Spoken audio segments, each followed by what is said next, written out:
آپ خود ذرا روم اور ایران کی تاریخ کو پڑھیں، مسلمانوں کے ساتھ ان کا جو مارکا برپا ہوا، ان مکالموں اور ڈائیلاگز کو آپ پڑھیں ذرا، جو صحابہ کے ساتھ وہاں کی ایلیٹ کلاس کے ہوئے۔ کہ اگر رستم جیسا بندہ یہ کہے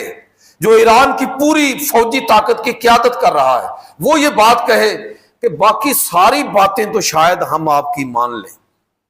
لیکن ایران کی اشرافیہ یہ بات نہیں مانے گی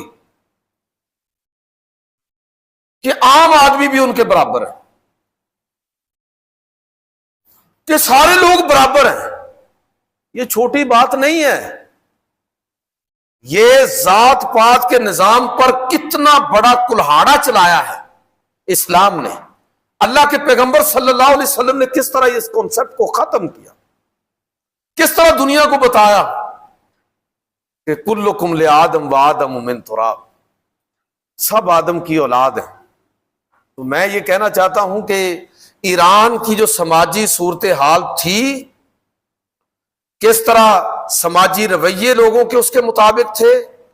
اعلیٰ اور ادنا کا جو حالات تھا، روم کی طرف آ جائے وہاں بھی یہی چیزیں آپ کو ملیں گی کہ بندہ اپنی بیوی کو قتل کر سکتا ہے بغیر کسی وجہ کے، عورت کو کوئی حق نہیں ہے، نہ وراثت میں،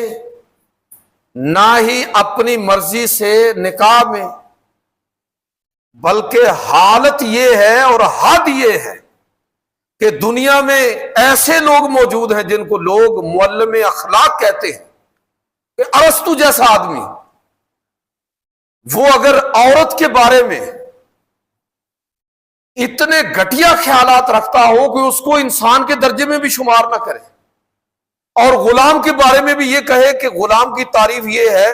کہ وہ ایک ایسا آلہ ہے جس میں جان ہوتی ہے، یعنی اس کو انسان ماننے کے لیے تیار نہیں ہے۔ آپ اس وقت کی جو متمدن سیولائزڈ ورلڈ ہے وہ تو ایران اور روم ہے،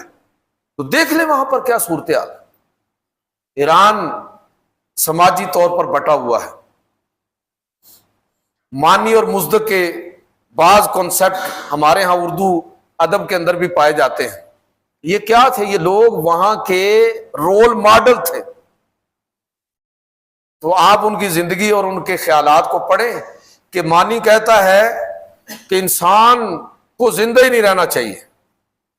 اس دنیا میں امن کے لیے لازم ہے کہ انسان اپنے آپ کو مٹا دے، ختم کر دے۔ دیکھیں انتہا پسندی کی حد ہے۔ اور دوسری طرف جس پر اقبال نے مزدق پر تنقید بھی کی ہے، مزدقی نظریات پر، اور